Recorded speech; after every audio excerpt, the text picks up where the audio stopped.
It's the haunting season of Halloween. Have you ever wondered why vampires prefer red? Or what you would do if you were attacked by a werewolf or even a zombie? Can you tell if that mysterious footprint in your backyard belongs to Bigfoot? And just what kind of dinosaur is Godzilla? If your child or grandchild is bombarding you with those kinds of questions, we can offer some help.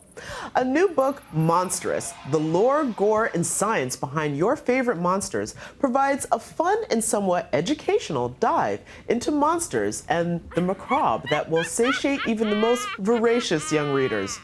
And its author, Carlin Beccia, is here with the details. Carlin, welcome to the program. Thanks for having me. So first, tell me, what was your inspiration behind this fabulous book? Well, I was the kid who was scared of everything when I was a child.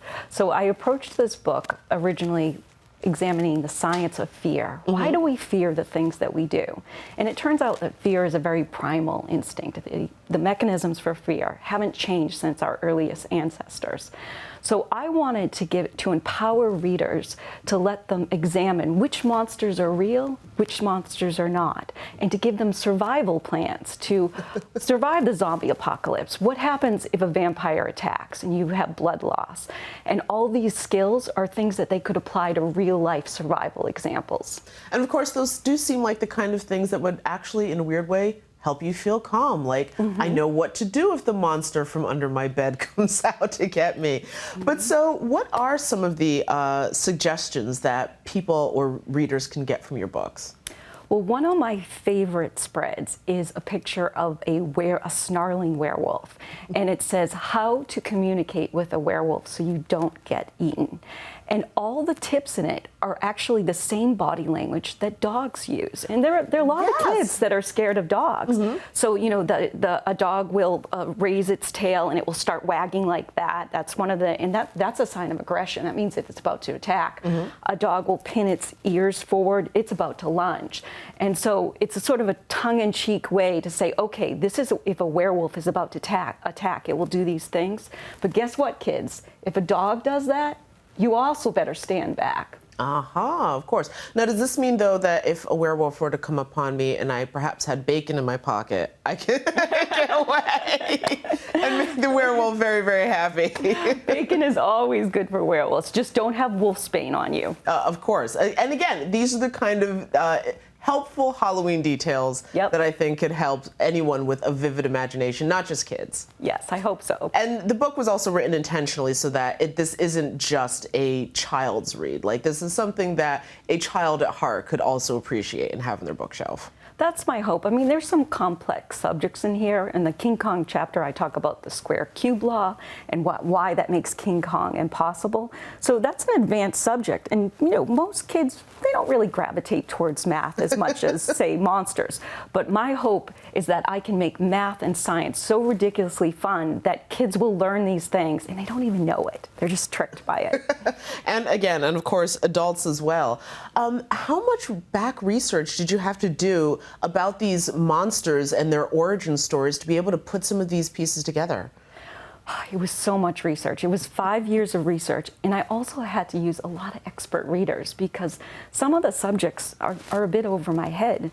The zombie chapter talks about neuroscience, what's going on in the zombie brain. Oh. I'm not a neuroscientist, I'm just a writer, so I had to consult with those people. There's a lot of medical background, so I had to consult with people in medical fields to make sure I was getting it right. What exactly happens if an artery is pierced? I need to know those details. I spoke to coroners because there's a chapter on decomposition versus vampires, how to tell the difference. So there was a lot of expert readers who helped me with this book.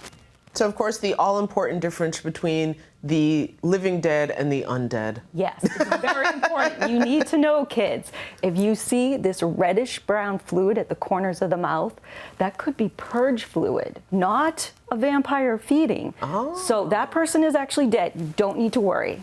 Oh, well, see, there you go. These are the helpful tips that help you get through Halloween. And it's great dinner table conversation, too. Of course. But again, I'm wondering who, even though, as I was just saying, you know, children of all ages could appreciate this, but really who's your target audience here? Because this really feels like something that the early tween, perhaps 7, 8, 9, 10-year-old would just eat up. Well, there's a saying that children's book authors write the books that they wish they had as children. And what I mean by that is I was a child that I didn't really gravitate towards science. So my ideal reader is that reader who says, oh, I don't want to learn about science. I don't want to learn about the square cube law. I certainly don't want to learn about neuroscience and whether Bigfoot, the anthropological possibilities of Bigfoot. So my objective is for that reader to make these subjects so interesting that they'll learn, and they're not even realizing that they're learning, because everyone loves monsters. Of course. I think we all prefer the ones that are of lore as opposed to in real life. I'm wondering if there's any one story from either researching this book or your own history with monsters that stays with you the most, that's your favorite. Yeah, so that's a good question. The Godzilla chapter was really interesting to me because I didn't know the backstory of Godzilla.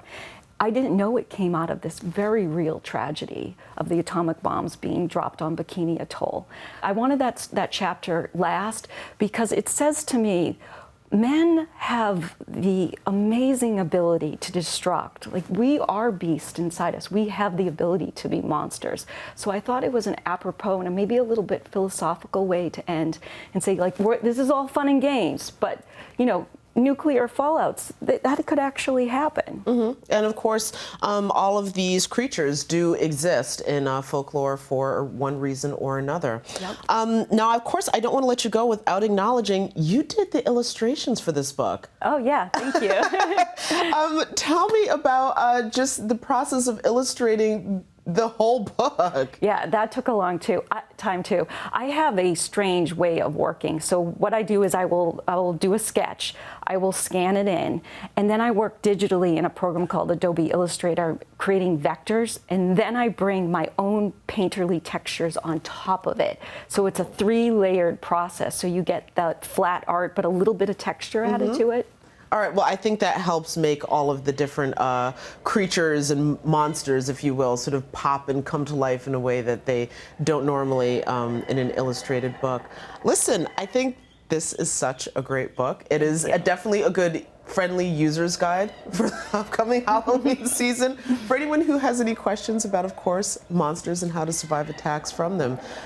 Thank you so much for joining us on the program. Thank you for having me.